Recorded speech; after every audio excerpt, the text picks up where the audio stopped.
네, 시청자 여러분 안녕하십니까. 출발 마케돈 예민수입니다. 새로운 한 주가 시작됩니다. 이번 주는 내일이 이제 석가탄신일이라서 또 하루를 또 중간에 쉬게 됩니다.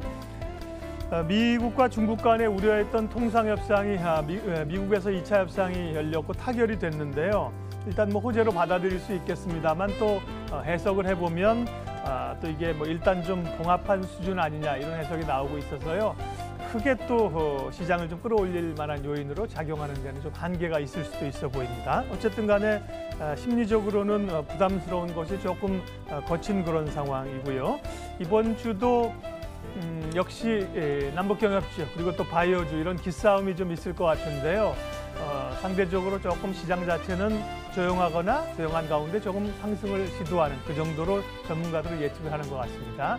이번 한 주 또 당장 월요일 전략 어떻게 세워야 될지 시장 전망 전략 이야기 해가도록 하겠습니다. 마켓돈 1부 장영혁의 마켓 시그널로 시작합니다. 우리 야간 선물은 0.3% 하락했습니다. 미증시 자체가 조금 혼조권이었는데요. 다우지수는 1포인트가 올랐으니까 퍼센트 변화는 없었고요. 나스닥은 0.38% 정도 밀렸습니다. 우리 야간 선물이 나스닥 하락률과 비슷하게 나왔네요. 0.3% 하락입니다. 출발 마켓돈 1부 장용혁의 마켓 시그널로 시작합니다.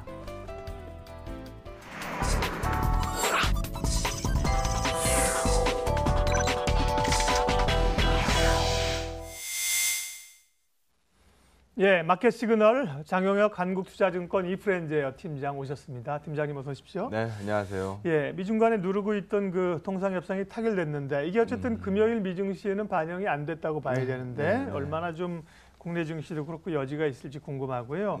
다시 뭐 이머징 시장에 대한 뭐 2월 위기설 이런 것들이 계속 나오고 있고요. 예, 뭘 얘기부터 좀 할까요? 뭐 미중 협상서부터 얘기하면 우리가 시간 좀 됐는데 과거 방송에서 우리가 이렇게 표현한 적이 있어요. 중국의 인내심을 뭐 응원합니다. 뭐 이런 식의 코멘트를 제가 여러 번 했었던 기억이 있는데요. 이번 무역 협상도 사실 중국이 한번 꾸비고 지나간 거죠. 그래서 고개를 들었으면은 마찰이 있을 수 있었던 상황인데 상당 부분 또 꾸기고 지나갑니다. 뭐 무역 흑자를 줄이기 위해서 미국의 품목들을 많이 사주겠다라는 거잖아요. 그래서 뭐 어디서 얼마 구체적으로 액수가 나오진 않습니다만 내가 지금 너하고 싸울 마음이 별로 없다라는 부분을 보여준 것 자체가 시장 입장에서 봤을 때는 나쁘지 않은 포인트죠. 그리고 6월 이기설 뭐 이렇게 얘기하는 것들 한번 얘기를 해보면 이제까지 우리 뭐 주식 거래 하루 이틀 하신 거 아닐 테니까 뭐 몇 월 위기설 뭐 몇 번 들어보셨어요? 얼마나 들어보셨어요, 박사님은? 그렇죠. 뭐 갖다 붙이기 나름인데. 맞아요. 계속 있었죠. 예. 뭐 언제는 그런 위기설이 없었습니까? 그래서 뭐 이머징 6월 위기설 뭐 여기에 큰 무게 두기는 사실상 어려워 보이고요. 1월 달만 하더라도 제가 뭐 방송에서 제가 얘기한 거니까 책임져야죠. 이런 시장 또 올까요? 라는 얘기로 뭐 진짜 행복한 날들을 살았던 게 1월 증시였는데 요즘 증시 뭐 저기도 뭐 나오네요. 지금 각도가 그렇게 좋다가 지금 옆으로 누워버린 지가 꽤 됐어요. 그러다 보니까 이 뭐 하루하루 시장을 쳐다보신 분들은 뭐 몇 피 올랐고 몇 피 빠졌고 뭐 이거를 다 기억하시겠습니다만 매일같이 증시를 안 보시는 분들은 지금 몇 달째 그 자리가 그 자리입니다. 좀 올랐다 싶으면은 어느새 또 좀 밀려 있고 좀 밀렸다 싶으면 어느새 좀 올라 있고 항상 지금 그 자리가 그 자리거든요. 그래서 지금 소위 뭐 좀 답답한 증시, 우리가 1월 달에 워낙 핫한 증시를 봐서 그런지 몰라도 소위 좀 답답한 증시로 보고 있는 거지 안 되는 증시로 얘기하는 것들은 뭐 그다지 많이 나오고 있지 않습니다. 외국인들 수급이 한때 매도 우위를 강하게 기록했었고 뭐 그 시장도 어떻게 보면 버텨낸 거고 지금 증시가 뭐 외국인들 공격적인 매도가 나오는 증시도 사실은 아니고 그래서 좀 답답한 구간? 그러면 뭐 답답한 데는 다 이유가 있기 마련 아니겠습니까? 그런 부분들 얘기할 때 빠지지 않고 나오는 게 요즘 이머징 증시가 옛날 같지 않거든요. 라는 얘기가 나오고 있을 뿐이지 뭐 6월 위기설, 6월이면 당장 다음 달인데 뭐 이제 와서 뭘 어쩌라고 라는 이 코멘트가 달릴 수 있는 시점인 것 같습니다. 그런데 이 그림 하나 보시면은요, 이 회색선 한번 보시겠어요? 이 회색선을 보시면 그냥 뭐 우상향하는 그림입니다. 이거 뭐 PBR 100값, 12개월 포워드 값을 갖고 오긴 했습니다만 시간이 지나면 지날수록 올라갑니다. 근데 이거는 틀린 차트가 아니에요. 이 맞는 차트입니다. 그러면 어떻게 이런 그림이 나올 수 있어요? 라고 물어보시면 이렇게 얘기하면 돼요. 우리 국내 증시의 모든 기업들이 썸값을 내서 한 해 이 부가치에서 손실을 기록했다. 그러니까 통틀어서 손실 봤다. 그러면은 이 북밸류는 빠져야죠. 있는 돈을 좀 갉아먹었으니까. 근데 시장 전체로 보면 우리 시장이 까지는 시장이 아니거든요. 계속 원인값이 쌓여가는, 유보율을 통해서 회사 내부에 쌓여가는 시장이기 때문에 시간 지나고 나면 이 PBR 1배 차트는 올라옵니다. 이거는 뭐 너무나 당연한 사실이죠. 그래서 이제 주가만 그 PBR 1배선에서 좀 위로 벗어나는 경우도 있고, 좀 소위 말해서 야, 좀 되겄다라고 얘기하는 시장도 있고, 야, 좀 과하지 않았나라고 얘기하는 시장도 있고, 이렇게 PBR 1배로 떨어졌을 때는 뭔가 사건 사고가 터진 거죠. 예. 이때 우리 금융위기 터졌어요. 있잖아요. 08년도 금융위기 터졌을 때고, 그 이후에 딱 붙어서 놀 때는 우리 유로존 얘기 굉장히 많이 했었고, 이때는 뭐 있었어요? 테이퍼 텐트럼. 곧 이 돈 풀어내는 거 잔치가 끝나고 뭐 시장에 있는 돈을 빨아들이게 될 거다. 근데 뒤이어서 야, 빨아들이려고 봤더니 경제가 언제 이만큼 좋아졌냐? 라고 얘기하면서 경기와 주가가 같이 움직인 그림이고요. 지금 그림 하에서 딱 본다라고 하면 PBR 1배선에 딱 붙어 있습니다. 그러다 보니까 뭐 비싸다라는 얘기를 하기에는 참 어려운 시장이에요. 그래서 지금 이 그림 하에서 뭐 소위 여기서 부러지겠습니까? 라는 얘기들 많이 하고 있어요. 뭐 얼마만큼 위로 벗어날 수 있는지는 뭐 향후 그림에 따라서 많이 달라지겠습니다만, 우리가 이 밑으로 확 깨집니다 라고 얘기하기에는 어려운 국면이라는 거죠. 근데 요즘 얘기 많이 나오는 거는 여기서 보는 것처럼 뭐 선진국 시장 쪽으로 돈 많이 밀고 들어간 거야. 뭐 사이즈가 워낙 크니까. 이머징 시장은 쬐까맣고요. 선진 시장은 되게 큽니다. 그러니까 돈이 밀고 들어가도 선진 쪽으로 많이 들어갈 수밖에 없고, 이머징 쪽으로는 요만큼만 움직여도 와, 돈 많이 들어온다라는 얘기가 절로 나오거든요. 그러니까 이런 그림 하에서 최근 뭐 뉴스들 보셨겠습니다만 이머징 쪽으로 주식형 펀드 유입이 뭐 많이도 아니에요. 소폭 유출. 그러니까 유입이 멈춘 거죠. 그래서 이런 그림 나오고 있는 상황에서 최근 통화단을 보니까 잘 나가던 통화들이 대부분 다 약세로 가더라. 이러다 보니까 뭐 달러도 오르기 시작했겠다. 뭐 미 금리도 뭐 생각보다 빠르게 올라간다라고 하겠다. 뭐 우리 IMF 터졌을 때도 사실 그런 이유 때문이었잖아요. 아시아 전반적으로 다 위기설 번지면서 IMF 터졌던 거니까 몸이 IMF를 기억하고 있는 거죠. 왜 터졌었는지. 그러다 보니까 뭐 6월 위기설 뭐 이런 얘기들 나오고 있는 거고, 뭐 실제로 아르헨티나나 이런 우리하고 단순 비교하기 어려운 쪽에서는 실제로 사건 사고가 터지니까, 그래서 이게 확산되면 어쩌죠? 라는 쪽으로 얘기를 많이 하고 있는 이 상황입니다만, 우리 대한민국 원화가 이것처럼 움직이진 않았거든요. 그래서 최근 약세폭으로 본다라고 하면 진짜 뭐 정말 조금, 정말 조금이라는 표현이 딱 맞을 것 같아요. 그래서 이런 그림 하에서 너무 과도한 우려를 뭐 저마저 증권방송에 나와서 6월 위기설이 말입니다. 그러면서 얘기할 필요는 없다라는 거죠.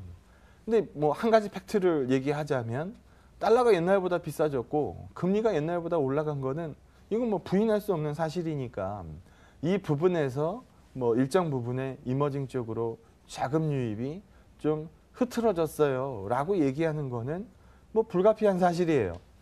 뭐 제가 방송에서 여러 번 비유를 이걸로 듭니다만, 유동성이라는 거는 흐르는 물과 같아서 투자 환경이 유리한 쪽으로 흘러 들어갑니다. 물은 높은 곳에서 낮은 곳으로 흘러 들어가잖아요. 이 돈, 유동성 머니라는 거는 투자 환경이 유리한 쪽으로 흘러 들어갑니다. 근데 투자한 쪽이 이제 투자 유리한 쪽으로 흘러 들어간다라 하면 뭐 성장률이 높고 금리 단이 높고 뭐 이렇게 돈 갖다 집어넣으면 알아서 돈이 일을 해주는 뭐 이런 시장 쪽으로 일반적으로 흘러 들어가는데 가끔씩 보다 보면은 뭐 정말 짧은 구간, 뭐 역류하는 구간들이 가끔씩 있을 수 있거든요.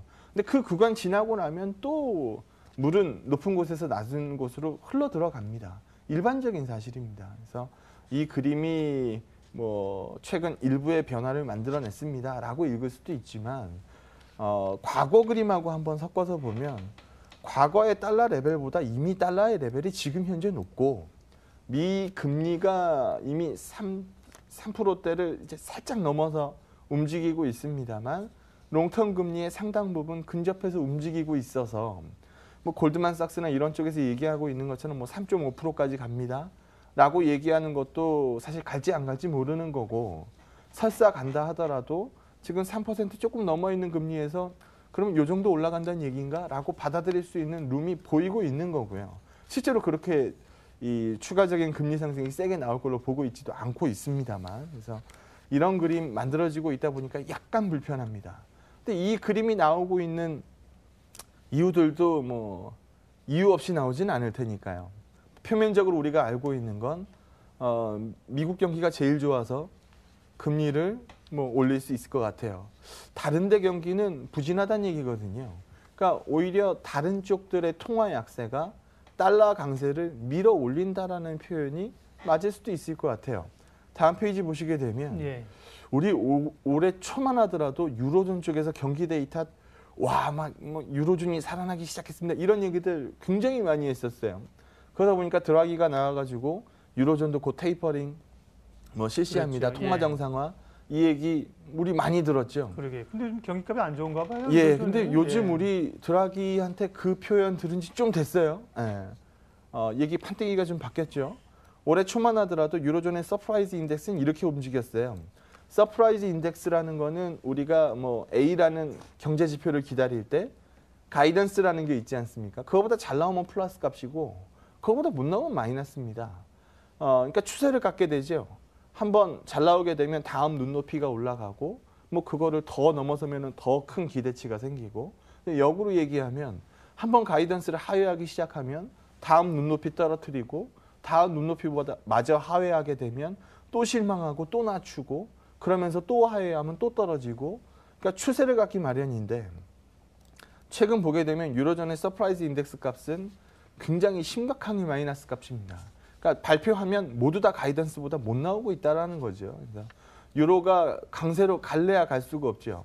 게다가 요즘 이탈리아 뭐 오성운동 우리 요즘은 이런 얘기 잘 안 하는데 옛날에는 오성운동 들어서면 이탈리아 유로존에서 뛰어나가고 그렇게 되면 뭐 유로존 또 흔들리고 뭐 이런 얘기들 했던 적도 있잖아요. 요즘은 그 얘기들 크게 하진 않습니다만 그런 움직임이 일부는 있죠. 그런 부분들이 달러 강세를 상당 부분 밀어 올린다라고 볼 수 있습니다. 그래서 얼마나 더 갈까요? 라는 부분에 대해서 뭐 크지 않을 거예요. 라는 답변을 드리고 있는 상황이고 오늘은 이 차트가 제일 중요할 것 같은데요. 여기 보시게 되면 심리값은 아직 괜찮아요. 지표값이 안 좋아요. 그러니까 사실 지표값과 심리값이 같이 움직여야 정상입니다. 근데 지금은 여기서 보는 것처럼 괴리거든요. 그러니까 말 그대로 괴리는 일반적인 현상이 아니고 어느 구간에서 살짝 벗어나 있는 구간들이라는 거예요. 그래서 다시 어느 쪽으로인가 좁혀지겠죠. 그렇죠. 예. 그래서 뭐 위가 떨어져 내려오든지 밑에 있는 게 꺾여 올라가든지 둘 중에 하나 나오겠죠. 그래서 이런 그림으로 읽는다라고 하면 더 이상 유로 약세가 달러 강세를 밀고 올라갈 룸을 크게 보지 않습니다라는 의미로 해석할 수 있을 것 같고 긴 그림에서 봤을 때 과거 50년 동안의 금리 인상기가 미국에서 금리 인상기가 9번이 있었대요. 근데 그 9번이 있었던 금리 인상기 동안에 한번 어떤 지표들이 어떻게 움직였는지 통계를 내보니까 좀 의아하죠. 야, 금리는 해당 통화의 강세 요인인데 왜 금리 인상기 때 달러는 오히려 더 빠졌어요? 라고 읽을 수 있죠. 그럴 수밖에 없는 게 금리 올라갑니다라고 얘기하는 시점 이전까지 계속 올라요. 그리고 금리 오르기 시작하면 실제로 빠집니다. 그러니까 달러가가 금리가 실제적으로 인상기에 들어가기 전 단계에서 이미 강세가 나온다는 얘기고요. 앞 페이지에서 보실 수 있는 것처럼 우리가 1년에 한 번 올렸거든요. 연준이 뭐 3번 올리네, 4번 올리네 대답했지만 1년에 한 번 올리고 제대로 금리 올리는 거는 올해 들어서 올리고 있는 건데요. 실제로 금리는 그 이전에 다 실제로 달러는 그 이전에 다 올랐어요. 실제로 지금 이 금리단이 움직이고 있지만 지금 과거에 올라선 달러 레벨에서 추가적으로 바깥으로 움직이고 있지 않습니다. 그럼 이것도 상당 부분 설명이 되죠. 그다음에 US 주식들 뭐 금리 왜 올리는 건데요? 경기가 좋아지니까 올리죠. 경기가 좋아지면은 주식값이 어디 딴 데로 가겠습니까? 동행을 보이죠. 글로벌 에코티, 글로벌 주식들, 뭐 미국의 낙수 효과, 뭐 이런 부분들 얘기하면서 일반적으로 같이 오릅니다. 금은 안전자산인데 뭐 금값은 왜 올랐어요? 금 안전자산 벗어난 지 꽤 됐죠. 금은 상당 부분이 지금 투자자산이 됐습니다. 뭐 이런 쪽들, 커머디티, 어떻게 보면 제일 리스크, 위험 자산의 최선두에 있는 게 상품가들이잖아요. 상품가도 경기 좋아서 금리 올리겠다라고 얘기하니까 뭐 수요단 자극으로 인해서 상승률이 같이 나오더라. 그럼 한번 계산해 보시죠. 요즘 보면 유가도 높고 달러가도 상당 부분 올랐고 금리도 올랐고 뭐 금값은 요즘에 굉장히 안 좋습니다만 글로벌리하게 주식들이 조금 쉬고 있는 구간. 그러면 금리 올라가면 뭐 이거 다 박살납니다. 라고 우려하는 그림들이 과거 평균치하고 맞지 않는다는 얘기입니다. 그래서 금리 올라가면 마치 세상이 끝나는 것처럼 그렇게 읽고 있습니다만 그렇게 읽어서는 해석하기 어렵다. 네. 여전히 기존 시각 그대로 말씀드리도록 하겠습니다. 이머징 시장에 대한 불안감이나 달러와의 최근의 강한 흐름 이런 요인들을 짚어봤습니다. 그것이 이제 전반적인 그 구조적인 변화나 심리를 악화시킬 요인으로 특별히 한국 시장에 작용할 가능성은 적다는 건데 다만 그러면 위기적인 요인은 그렇게 강하지 않으나 뭐가 긍정적인 요인으로 모멘텀을 끌어올릴 수 있겠느냐 이 얘기는 또 새로운 얘기인데 그 얘기는 오늘 안 하겠고요. 그 얘기하다 보면 준비한 얘기를 못 하니까. 요즘 너무 뭐 미중 무역 분쟁을 가장 리스키한 요인으로 봤는데 그러게요. 빵 부딪히진 않았지만 서로 막 티격태격하니까 모멘텀적인 측면에서 좀 약했던 것 같습니다. 그 얘기는 또 기회 잡아서 하도록 하겠고요. 오늘은 그 삼성 바이오로직스 얘기 좀 하면 삼성 바이오로직스 자체보다도 이제 바이오에 대한 어떤 그 모멘텀이나 흥행을 좀 그렇죠. 기준되는 요소잖아요. 그렇기 때문에 중요한 건데 어찌 보면 이제 바이오가 뭐 이 요인을 포함해서 꽉 눌렸다가 개인적인 생각은 뭐 이번 주도 뭐 경협주냐 바이오냐 힘겨루기지만 바이오가 또 조금 좀 길을 펼 수 있는 환경은 되지 않았나 그런 생각도 드는데요. 이따 뭐 결론 부분에서 다시 말씀드리겠습니다만 한쪽으로 완전히 딱 여기야라고 쏠릴 만한 이슈가 감소했다라고 보고 있어요. 왜냐하면 한쪽이 나가 떨어져야 이쪽으로 왁 가서 달라붙는 건데 지금 바이오 쪽 얘기도 썩 불리하지 않아 보이고요. 남북 경협 얘기도 소위 불리한 얘기가 소위 별로 없어요. 그리고 뭐 더 이상 뭐 삼성전자 쪽으로 죽어라 할 수 있는 이 분위기도 사실 아닌 것 같고요. 그러다 보니까 세 개의 축 중에 어느 한쪽이 이제 너무 안 좋게 기울어져 내려간 쪽이 별로 없다라는 거죠. 그러니까 삼성바이오로직스 얘기를 시간이 좀 부족해 보입니다만 빠르게 좀 가보면 하는 데까지 하죠. 논란의 이 맹점서부터 한번 찝어보자는 겁니다. 타이밍 자체가 절묘하죠. 바이오젠이 만약에 이 시점에서 콜옵션, 옛다 콜옵션 이거를 안 했으면 삼성바이오가 감리위 동안에 계속 질질질 끌려다녀야 돼요. 25일 날 2차 감리도 마찬가지고요. 다음 달 7일에 있을 증선이도 질질질 끌려다니게 된 상황이었습니다. 근데 여기 보시는 것처럼 원래는 그 전날 들어왔대요. 이 서신이. 근데 나가는 타이밍을 다음 날로 맞춘 것도 1차 감리위에서 쫓길 듯이 뉴스가 나오고 다음 감리위가 25일입니다라는 게 딱 확정되자마자 다음 날 우리 시장 문 열기도 전에 이 공시 띄워보낸 거거든요. 그래서 거 보십시오. 바이오젠이 콜옵션 행사한다 하지 않습니까? 라고 얘기하고 있는 겁니다. 근데 여기 한번 보게 되면 이제까지 이 삼성바이오가 이 상장 들어오기 전까지 외부 감사 2차례 받았고 뭐 감리 추가적으로 뭐 회계사위원회는 뭐 이런 쪽에서 감리까지 다 마무리되고 이제 이 증시에 뛰어 들어온 건데 원래 삼성바이오는 셀트리온처럼 위탁 생산하고 있는 업체고 이 제네릭적으로 가이드 주고 있는 거는 삼성바이오 에픽스입니다. 근데 15년 말 당시에 결산 당시에 삼성 에픽스 지분은 삼성바이오가 91.2% 들고 있어요. 그렇게 되면 뭐 지금 그 시각이 틀린 거 아니죠. 니네 이거 연결 기준으로 자회사로 읽어야 되는 거 아니냐. 이렇게 되면은 에픽스가 돈 벌었어? 아, 돈 못 벌었으면 거기에 해당되는 손실만큼 여기다가 읽어서 삼성바이오 상장시켰어야지. 예. 왜 이거를 갑자기 회계 기준을 딱 바꿔가지고 관계사로 전환해서 시가평가, 뭐 소위 뻥튀기를 해서 이걸로 상장을 했느냐. 지금 이 얘기 아닙니까? 그러니까 밑으로 들어가서 얘기를 해보면 지금 현 회계 기준에서는요. 지분율 50% 넘어가면 지배력이 있다라고 간주를 합니다. 그러면 지금 감리위원회에서 얘기하고 있는 것처럼 너는 이거 관계사로 읽으면 안 돼. 이거 자회사로 읽었어야지. 예. 라는 얘기가 여기서 나오는 거예요. 근데 이 변수가 있었던 게 삼성도 얘기를 했죠. 바이오젠의 콜옵션에 대해서 얘기를 합니다. 바이오젠의 콜옵션은 50% 마이너스 1주까지 들 수 있어요. 그러면 여기도 한번 딴지를 걸 수 있죠. 야, 바이오젠이 콜옵션을 행사한다 하더라도 너희가 50% 니네가 50% 플러스 1주까지 니네가 들고 있는데 그러면 이거 왜 관계사를 읽었냐. 지금 논란이 여기서 나오고 있는 거 아닙니까? 근데 내부로 들어가서 보면요. 지금 주주간의 약정이라 그래서 이거는 뭐 정확하게 바깥에 공개되지도 않고 지금 이제 감리위원회에서 이제 하나씩 이제 툭툭툭 던져 나오는 것들인데요. 이 바이오젠의 콜옵션이 행사되게 되면 이사회의 이사수를 동수로 구성하게 돼 있어요. 그러다 보니까 이렇게 이사회를 구성하게 되면 주도적으로 의사결정을 할 수 없으니 우리가 끌고 가는 이 뭐 완벽한 자회사라고 볼 수 없다라고 얘기를 해주는 겁니다. 그러면 이제 뭐 그러냐 뭐 그랬냐라는 부분으로 감리위원회가 뭐 오케이 사인 주고 지나가면 상관이 없는데 안 그럴 가능성도 분명히 존재하거든요. 근데 그 시점에 삼성 이 바이오젠의 콜옵션 행사 이거는 굉장히 이 절묘한 타이밍에 어시스트 하나 넘겨준 거죠.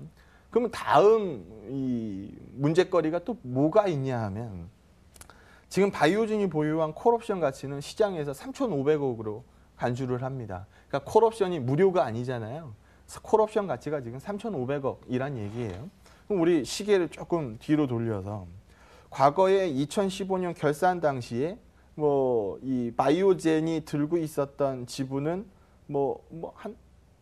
그때 삼성바이오가 91.2% 들고 있었으니까 뭐 8.7%, 8.8%, 요 정도밖에 안 됐어요. 그러면은 콜옵션을 행사하면 41점 몇 퍼센트 이걸 주게 되죠. 네. 그럼 바이오젠이 지분 삼성바이오 지분 41점 몇 퍼센트를 갖고 가게 되고 지금 그때 바이오에피스의 가치를 5조 원 넘게 계산을 했으니까 물어보는 거죠. 야, 3,500억 행사하면 니네 이거 2점 몇 조짜리 이 삼성바이오 에픽스 지분 준다. 그러면은 할래 안 할래? 라고 물어보면 어떻게 할까요? 앉은 자리에서 행사만 해도 1.8조 이상 남는데 이거 누가 콜옵션 행사를 안 하겠어요? 콜옵션 행사하는 걸로 보는 거죠. 그런데 만약에 말입니다. 삼성바이오 에픽스 가치를 너네 5점 몇 조 이거 너무 세게 불렀어.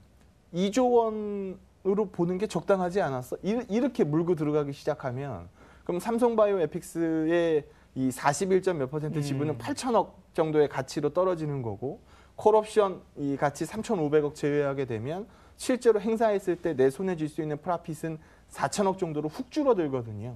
이렇게 되면 전환 가능성이 상대적으로 떨어지겠죠. 그래서 아마 이번 감리위하고 증선위로 넘어가는 이 구간 동안에는 바이오젠의 콜옵션이 이미 행사가 됐기 때문에 다음 타선은 아마 너네 삼성바이오에픽스 5조 원, 5.2조 원 이거 뭘로 봤어? 라는 얘기가 아마 될 것으로 보여집니다. 그래서 5.2조 원 이상으로 봤었던 그 이유에 대해서 설명하는 감리위가 될 것 같고요. 네. 그런 부분들이 향후 시장 뉴스에 상당 부분 영향을 미칠 거다. 근데 이 뉴스가 나왔으니까 삼성전자도 삼성바이오로직스 30% 이상 지분 들고 있고, 뭐 삼성바이오가 뭐 바이오 시장의 대표성을 띠는 것도 있고, 그래서 여차하면은 뭐 우르르 뭐 안 좋은 뉴스가 나올 수 있는 시점이었는데 바이오젠의 콜옵션이 상당 부분 쉴드를 제공했다라는 부분의 뉴스를 좀 읽어내시면 될 것 같고요. 다음 뉴스는 뭐 삼성바이오에픽스의 가치 산정을 왜 이 가격으로 했느냐라는 뉴스가 될 것으로 보여집니다. 그만큼 이제 바이오에 대한 가치 산정이 전문가들도 어렵다는 걸 이제 반증해 줍니다. 예, 오늘 장 전략 한마디 정리하겠습니다. 일단 아까 전에도 말씀드렸던 것처럼 세 개의 축 중에서 한쪽이 빠지는 게 없어요. 그렇게 되면 한쪽으로 완전히 쏠리지는 않습니다. 그래서 세 개의 축 내에서의 순환매 뭐 계속적으로 말씀드려야 될 것 같고요. 뭐 지난주 시장까지의 모습처럼 한쪽으로 쏠리는 이 쏠림은 조금 둔화될 가능성이 높다라고 말씀드리도록 하겠습니다. 네, 장영혁의 마켓 시그널 오늘 여기까지 하겠습니다. 한국투자증권 장영혁 팀장님 함께했습니다. 고맙습니다. 네, 고맙습니다.